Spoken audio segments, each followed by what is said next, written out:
സംന്യാസാശ്രമധർമ്മവിധാത്രീം ബ്രഹ്മജ്ഞാനസുധാരസദാത്രീം സദ്ഗുരുരൂപധരാം സർവജ്ഞാം അമൃതാനന്ദമയീം പ്രണമാമി. അരുണാചല ശിവ അരുണാചല ശിവ അരുണാചല ശിവ അരുണാചല അരുണാചല ശിവ അരുണാചല ശിവ അരുണാചല ശിവ അരുണാചല. നമ്മൾ ഭഗവാൻ ശ്രീ രമണ മഹർഷിയാൽ വിരചിതമായ അരുണാചല പഞ്ചരത്നമെന്ന സ്തോത്ര കൃതിയുടെ അർത്ഥതലങ്ങളിലേക്ക് കടക്കുകയാണ്. നമുക്കറിയാം, ഭഗവാൻ രമണ മഹർഷി ഭാരതത്തിൻ്റെ ആധ്യാത്മിക നഭസ്സിലെ ആദിത്യം തന്നെയാണ്.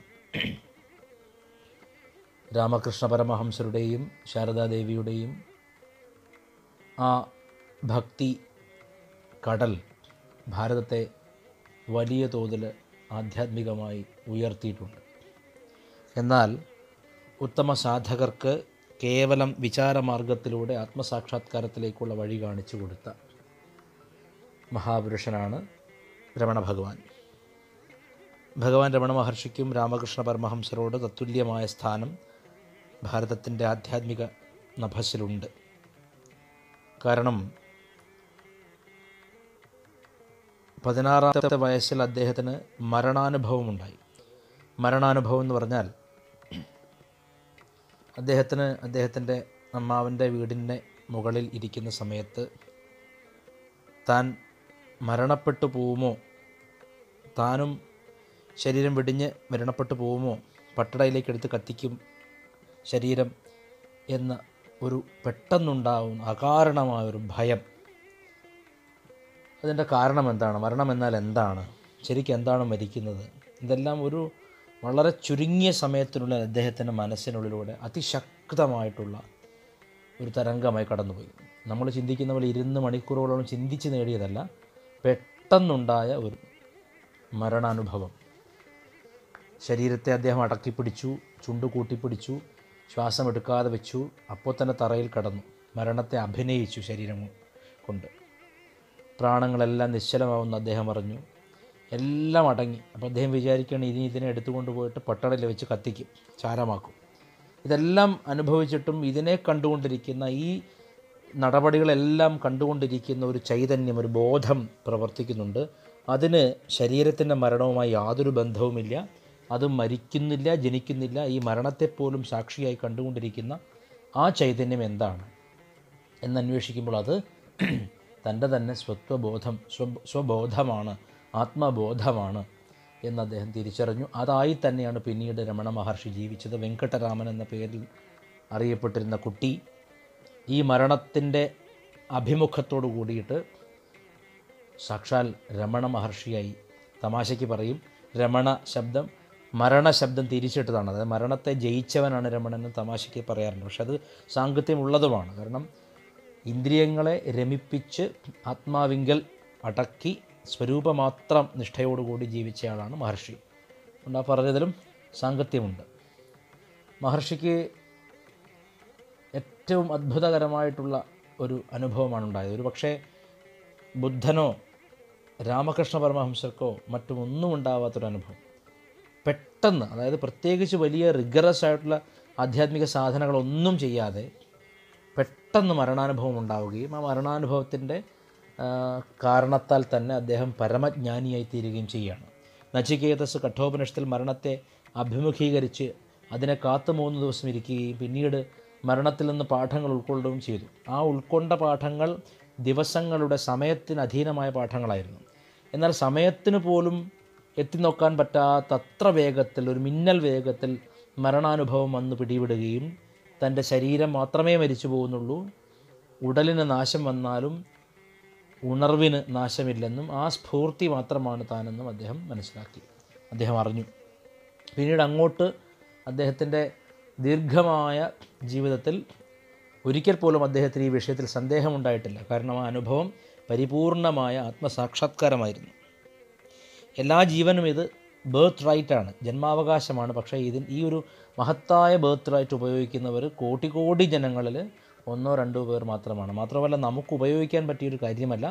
ഗ്രേസ് അല്ലെങ്കിൽ കൃപാകടാക്ഷം എന്നത് വലിയൊരു ഫാക്ടറാണ് ആത്മസാക്ഷാത്കാരത്തിന്.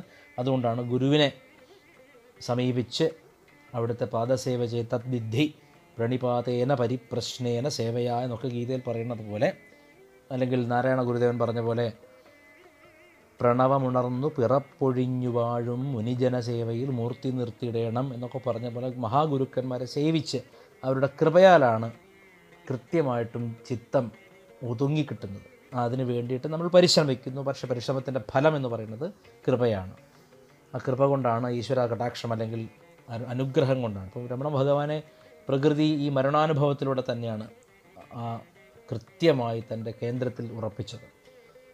ഇത് ഈശ്വരേച്ഛയാണ്. നമുക്ക് പുരുഷപ്രയത്നം കൊണ്ട് നേടിക്കളയാം. ഒരു ലോട്ടറി എടുക്കുന്ന പോലെ, അല്ലെങ്കിൽ നമ്മുടെ ശ്രമം കൊണ്ട് അതിൻ്റെ ഫലം കിട്ടണം, അല്ലെങ്കിൽ ഒരു വീടുണ്ടാക്കുന്നത് പോലെയുള്ള ഒരു ശ്രമം കൊണ്ട് കിട്ടുന്നതല്ല. മറിച്ച് ഇത് നാം തയ്യാറായിരിക്കുക. ഈ അനുഭവം, ആത്മാനുഭവം, അജ്ഞാനത്തിൻ്റെ മറ നീങ്ങി പുറത്തു വരും. അത് കൃപയാണെന്ന് മാത്രമേ പറയാൻ സാധിക്കൂ.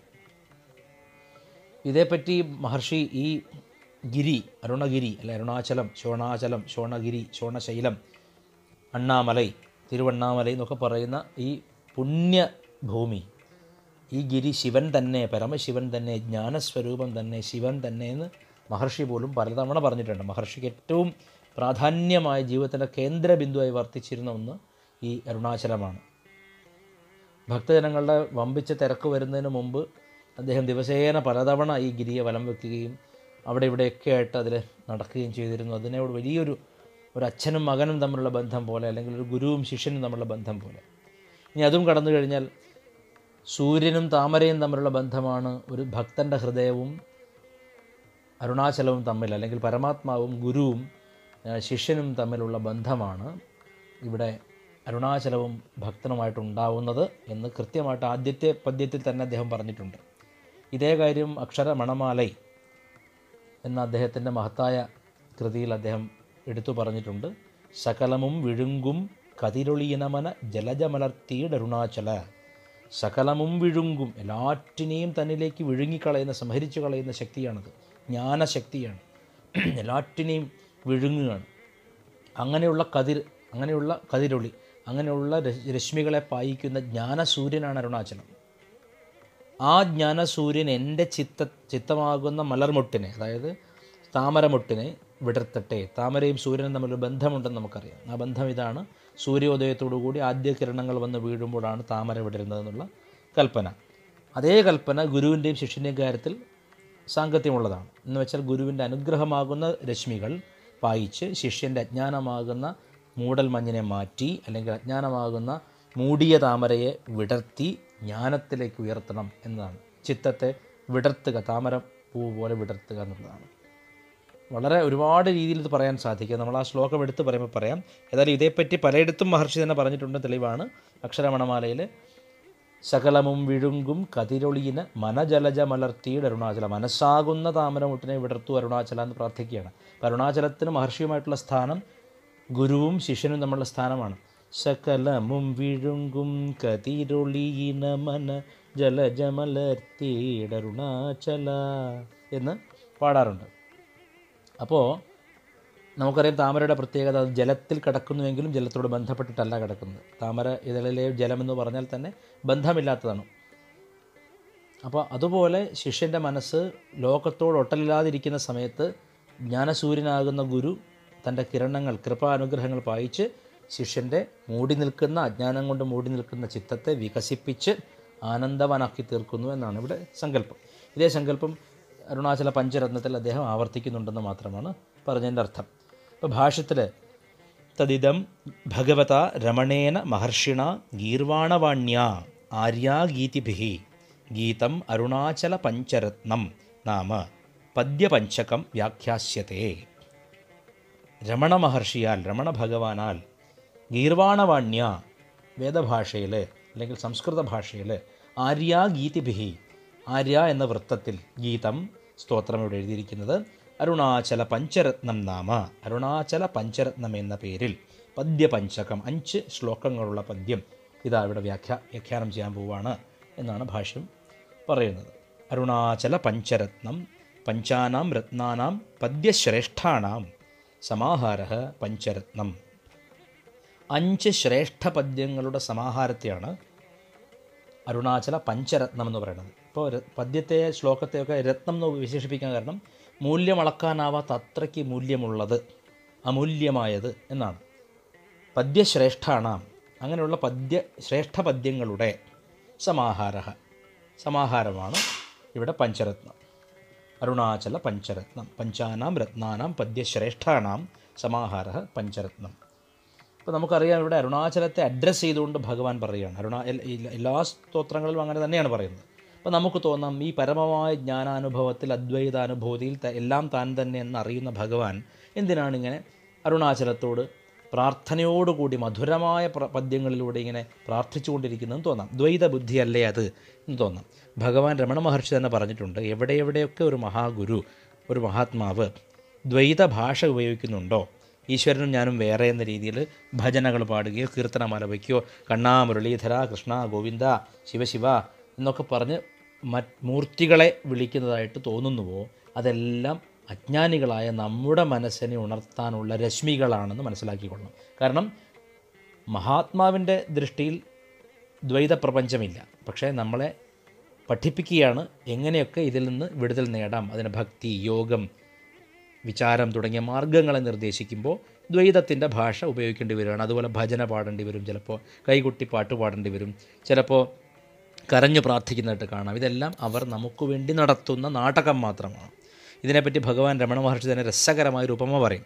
തമിഴ്നാട്ടിലൊക്കെ ചില ആൾക്കാർ മരിച്ചു കഴിഞ്ഞാൽ ആ മരിച്ചയാൾ വലിയ കേമനാണെന്ന് വരുത്തി തീർക്കാൻ വേണ്ടിയിട്ട് കുറേ സ്ത്രീകളെ കൊണ്ടുവരും, വണ്ടിയിൽ കൊണ്ടുവരും, വാടകയ്ക്ക് കൊണ്ടുവരും. എന്നിട്ട് അവരെ കൊണ്ട് ചുറ്റിൽ വരുത്തിയിട്ട് ആളുകൾ കാണാൻ വരുമ്പോൾ ഉറക്കെ കരയിപ്പിക്കും. അവർ നെഞ്ചത്തടിച്ച് കരയും, അയ്യോ എത്ര പെരിയ ആൾ, എത്ര വലിയ ആൾ മരിച്ചുപോയി, ഈ ആൾ എത്ര നല്ല ആളായിരുന്നു, എന്തെല്ലാം ഗുണം ചെയ്തു, ഈ മഹാൻ പോയല്ലോ എന്നൊക്കെ പറഞ്ഞിട്ട് ചുറ്റും കൂടിയിരിക്കണവരെ നെഞ്ചത്തടിച്ചിട്ട് നിലവിളിക്കാൻ തുടങ്ങും. ഈ നിലവിളിയാണ് ആ വ്യക്തിയുടെ മഹത്വമായിട്ട് നാട്ടുകാർക്ക് തോന്നേണ്ടത്. അതിനുവേണ്ടി വാടകയ്ക്ക് ഇരുത്തുകയാണ്. അപ്പോൾ അവർ കരയുമ്പോൾ കുടുംബക്കാർ, ഈ മരിച്ച വ്യക്തിയുടെ ബന്ധുക്കൾ കരയുന്നതിനേക്കാൾ അഭിനയിച്ച് കരയും. ആ അഭിനയം ഒരിക്കലും യാഥാർത്ഥ്യമല്ല. ശരിക്കും ഉള്ളിൽ ദുഃഖമുള്ളതുകൊണ്ടല്ല കരയുന്നത്, മറിച്ച് ആളുകളെ കാണിക്കാൻ വേണ്ടിയും പണത്തിന് വേണ്ടിയാണ്. ഇതുപോലെ മഹാഗുരുക്കന്മാരും സാധാരണക്കാരായ നമ്മുടെ അജ്ഞാനത്തെ നീക്കാനായിക്കൊണ്ട് ദ്വൈതബുദ്ധി പ്രകടിപ്പിച്ചേക്കാം. എന്നാൽ അവരുടെ ഉള്ളിൽ ഒട്ടുപോലും ദ്വൈതബോധമില്ല. അദ്വൈതബോധം തന്നെയാണ് നമ്മളെ പഠിപ്പിക്കാൻ വേണ്ടിയാണ് ഈ ദ്വൈത ബുദ്ധി എടുത്തണിയുന്നത് എന്ന് ഭഗവാൻ രമണ മഹർഷി ഉപമയായിട്ട് പറയാറുണ്ട്.